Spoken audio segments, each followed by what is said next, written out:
खर तर मी फक्त हे इंटरनल बँकेपुरतीच मर्यादित ठेवली होती चौकशी. परंतु आता जी बीज उधळल्यामुळे आम्हाला कुठंच हे सांगता येत नाही.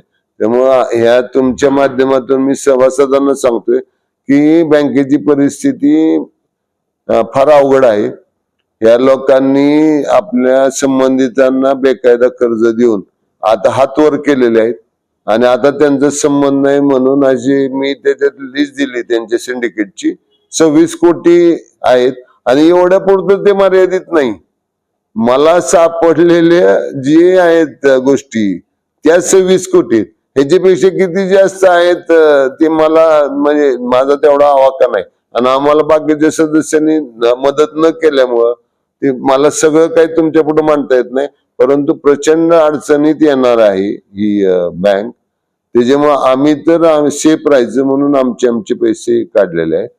परंतु आपल्या सभासदांनी त्याचा योग्य तो विचार करावा आणि जर पर्याय असेल तर आपले आपले पैसे सेफ करावे असं मी त्यांना ऍडवाइस देईन. कारण परिस्थिती गंभीर आहे. ह्याला खरंच वाचा फुटली पण हे सगळे आका मोठे आहेत त्याच्यामुळे काही पण करू शकतात. कदाचित बँकेला काही होणार पण नाही. परंतु रिस्क न घेता आपले कष्टाचे पैसे वाचवावे असं मी सल्ला देईन.